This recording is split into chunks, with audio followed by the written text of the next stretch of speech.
السلام علیکم، welcome back to my YouTube channel. جی کیا حال چال ہے؟ ٹھیک ٹھاک ہیں، خیریت سے ہیں؟ آج کی ویڈیو بڑی ہی انفارمیشن والی ہے۔ آپ کو اس ویڈیو سے بہت ساری معلومات ملنے والی ہیں، لہٰذا ویڈیو کو پورا دیکھیں اور سنیں۔ یہ کہانی دو بھائیوں کی ہے جو 2000 میں ان کے والد نے اپنے بچوں کو اپنی زندگی میں ہی جائیداد کا حصہ دے دیا اور خود ایک بیٹے کے گھر میں رہنے لگے۔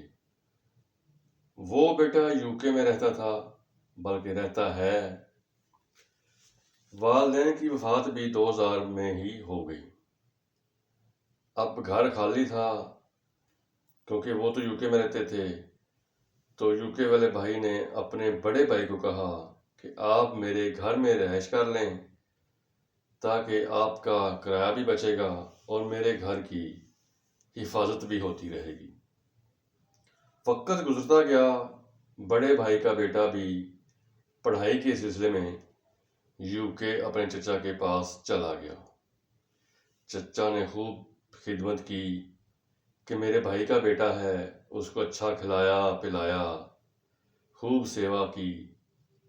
کچھ عرصہ کے بعد وہ پاکستان واپس آ گیا، تعلیم مکمل ہو گئی۔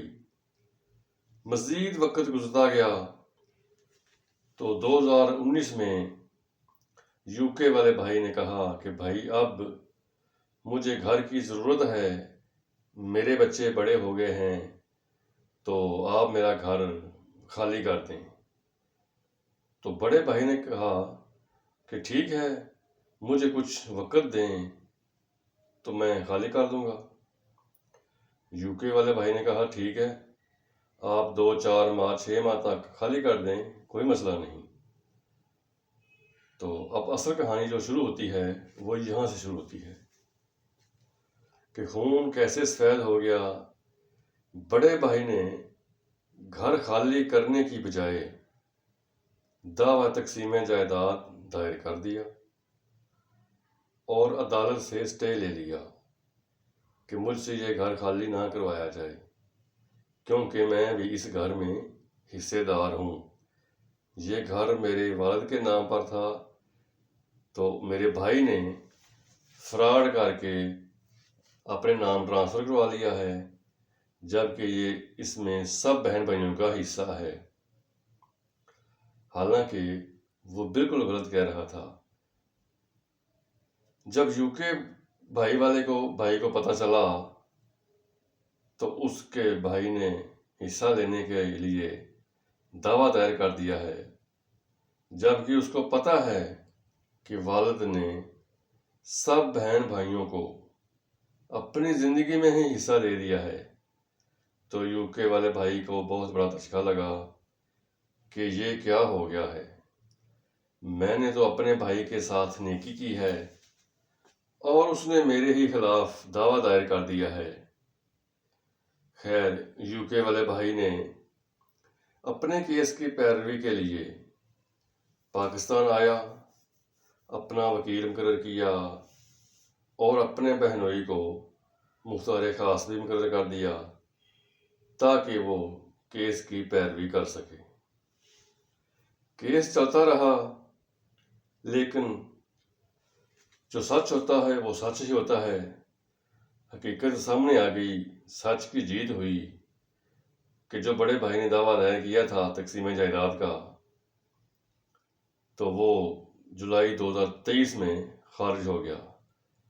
یعنی کہ بڑے بھائی کو مزید گھر میں رہنے کے لیے کوئی 4 سال مل گئے۔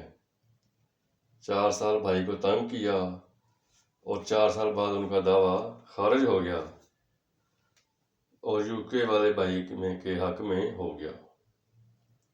اب بڑے بھائی نے اوور ٹائم گزارنے کے لیے اپیل کر دی، کیونکہ پاکستان میں تو قانون ہے جی، سول کورٹ سے فیصلہ ہوتا ہے تو سیشن کورٹ چلے جاتے ہیں، سیشن کورٹ سے فیصلہ ہوتا ہے تو اس کے خلاف ہائی کورٹ چلے جاتے ہیں۔ تو اس طرح کسی کو تنگ کرنا ہو، مزید ٹائم گزارنا ہو تو اس طرح کے طریقے اپنائے جاتے ہیں جو کہ پاکستان میں عام ہیں۔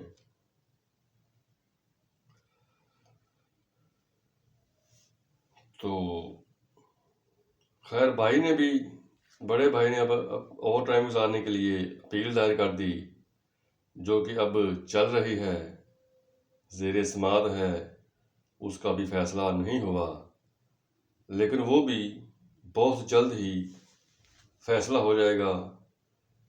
امید ہے کہ وہ بھی خارج ہو جائے گی، کیونکہ یو کے والے بھائی کا گھر اس کے والد نے 2000 میں اس کے نام LDA دفتر جا کر ہمراہ گواہان ٹرانسفر کروایا ہے۔ وہاں اس پر اس کی تصویر لگی ہوئی ہے، جو گواہ ساتھ گئے ہیں ان کے بہن بھائی ہی ہیں، ان کے سائن انگوٹھا ہیں۔ تو بڑے بھائی نے تو صرف اس کو تنگ کرنے کے لیے اور مزید عرصہ گھر میں رہنے کے لیے ہاتھ پاؤں مارنے ہیں، تو وہ یہ ایسا کام کر رہا ہے۔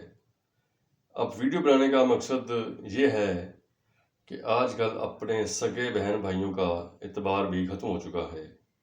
ہر انسان کو اپنی ذات اول ہے، باقی جائے جہنم میں۔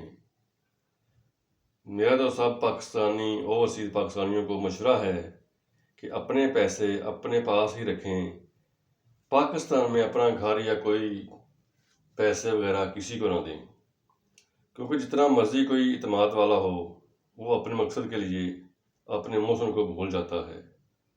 یہ کوئی ایک ہی نہیں، کئی ایسے اوورسیز پاکستانی ہیں جن کے اپنے بہن بھائیوں کے خلاف کیس سالہ سال سے چل رہے ہیں، لیکن فیصلہ نہیں ہو رہے۔ جو پاکستان میں ہیں ان کو پتہ ہے کہ بیرون ملک سے آیا ہوا انسان پاکستان میں کتنی دیر رہ سکتا ہے اور کتنی دیر وہ رہے گا، آخر تنگ آ کر واپس ہی چلا جائے گا۔ تو جب واپس چلا جائے گا تو پھر ہم اپنا کام کر لیں گے۔ اپنے ہی بہن بھائیوں کو تنگ کر کے خوش ہوتے ہیں، یہ نہیں سوچتے کہ بچپن میں ہم کیسے اکٹھے رہتے تھے، کس طرح پیار محبت سے رہتے تھے، کبھی ایک دوسرے سے جدا ہونے کا سوچا بھی نہیں ہوتا تھا۔ تو اب ایک دوسرے کے خون کے پیسے ہو جاتے ہیں، صرف جائیداد کی خاطر، پراپرٹی کی خاطر، پیسے کی خاطر۔ تو میری دعا ہے کہ اللہ سب کو ہدایت دے اور اپنے خون کے رشتوں کو سمجھنے کی توفیق دے۔ پراپرٹی، جائیداد، پیسہ سب یہاں رہ جانا ہے، لیکن کسی کے ساتھ کیا ہوا ظلم، ناانصافی، اس کا حساب اس کو دنیا میں بھی دینا پڑے گا۔